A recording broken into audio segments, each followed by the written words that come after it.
नमस्कार, मैं हूं संतोष कुमार। आप देख रहे हैं डीएनएसटी लाइव। मैं एक ऐसे शख्स के पास हूं जो पीछे की जीवनी जब मैं थोड़ा बताऊं तो आपको ज़्यादा अच्छा लगेगा। हो सकता है मेरे जन्म से पूर्व या मेरे होश संभालने से पहले एक नाम बेगूसराय में हुआ करता था, कामदेव सिंह। जब हमने होश संभाला तो वो क्या करते थे, नहीं करते थे, इस बारे में तो हमें पता नहीं था, लेकिन हाँ इतना ज़रूर पता था कि यदि किसी गरीब, मजलूम, निसहाय ने उस दरवाजे पर कदम रखा तो उसकी सहायता जरूर हुई। इस क्षेत्र के लोगों ने उनके परिवार के तरफ नेतृत्व के तौर पर भी देखा, लेकिन वर्षों का एक गैप रहा।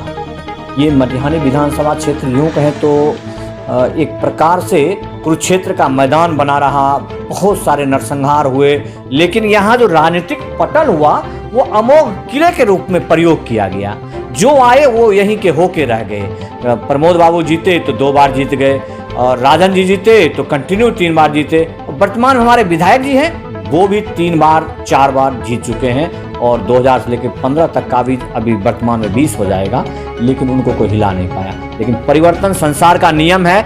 ऐसे में अब इस क्षेत्र से एक जननेता कहें या पारिवारिक तौर पर जनसेवा की भावना लेकर इस गंदी राजनीति में कूदना चाहते हैं, इसको स्वच्छ करने के लिए। मैं स्वागत करूंगा राजकुमार भैया का। ये मटिहानी विधानसभा क्षेत्र से और मटिहानी विधानसभा से चुनाव लड़ना चाहते हैं। बहुत बहुत स्वागत है सर हमारे चैनल में। पहले आपका धन्यवाद।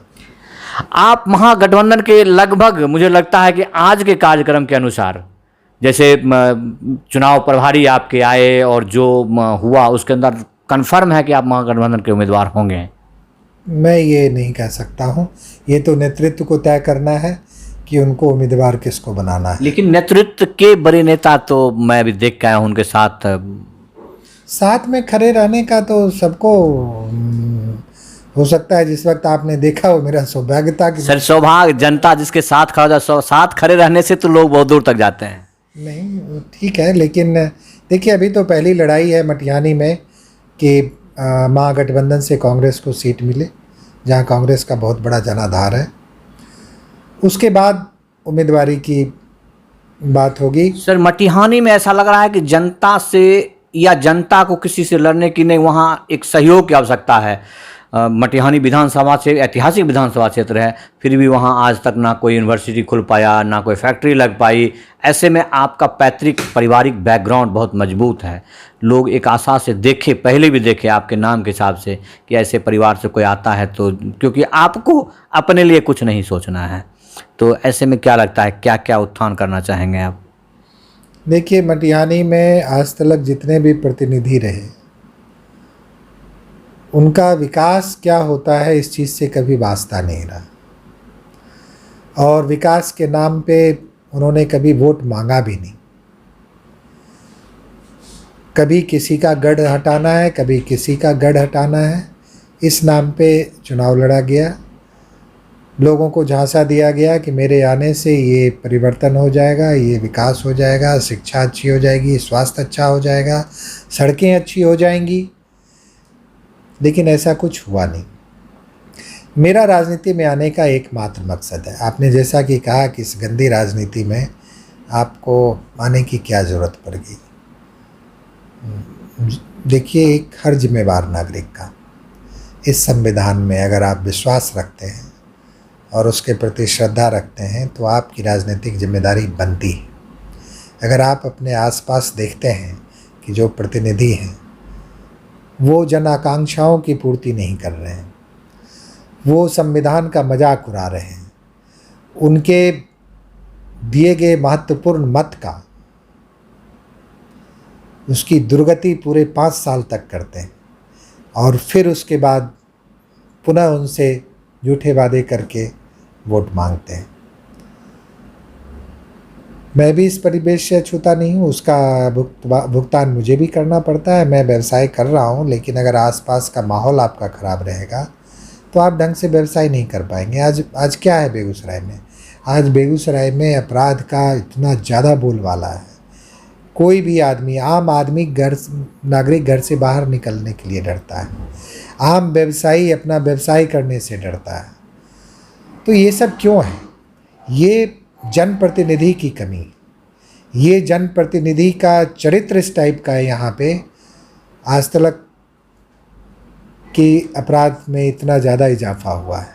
अगर आपका जनप्रतिनिधि सचरित्र होगा तो प्रशासन को सचरित्र होना पड़ेगा, सख्त होना पड़ेगा। और जब प्रशासन सख्त होगा तो अपराध मुक्त होगा ही। आज अपराधी बेखौफ घूमते हैं क्योंकि उनको जनप्रतिनिधि का खौफ नहीं है। जो मैं टोकना चाहूँगा कि समय थोड़ी कम होती है।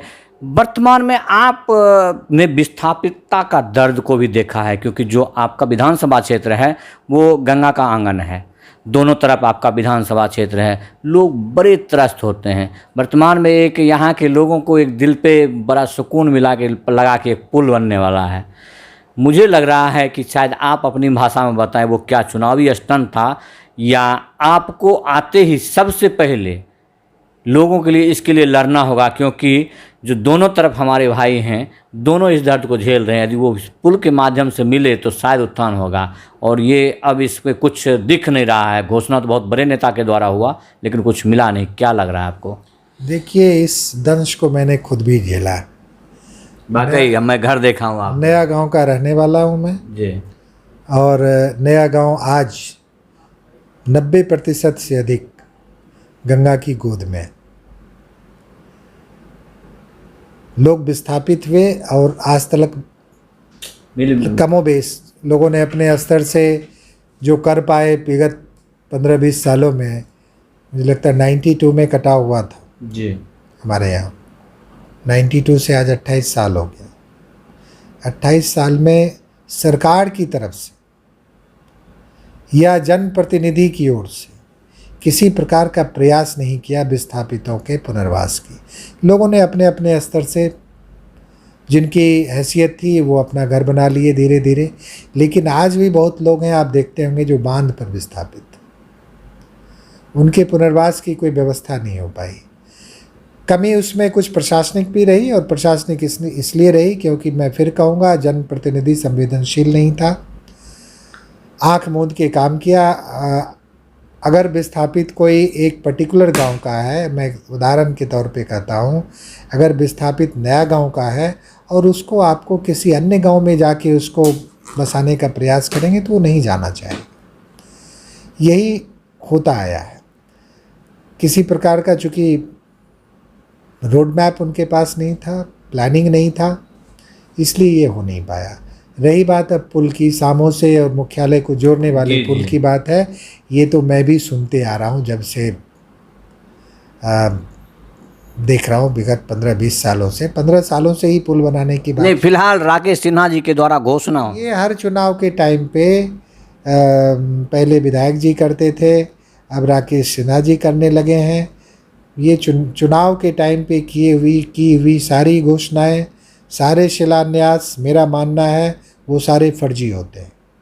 आज जितने सड़क का शिलान्यास होता है, पुल का शिलान्यास होता है चुनाव के टाइम पे, वो सब फर्जी है, जनता को बेवकूफ़ बनाने की बात है। करना था तो आपको समय मिला था, आप कर सकते थे।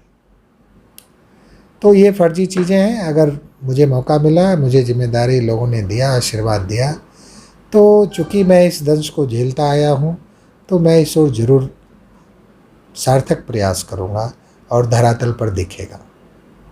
वास्तविकता है, जिसने जिस दर्द को झेला है उसके अलावा उसको कौन महसूस कर सकता है। इन्होंने विस्थापितता का दर्द को झेला है और बयां भी कर दिया। इनको पता भी है कि रोड पर लोग कैसे बांध पर बसे हुए हैं। उनकी मजबूरी है कि इस लॉकडाउन में सरकार भी उनको लॉक ना कर पाई।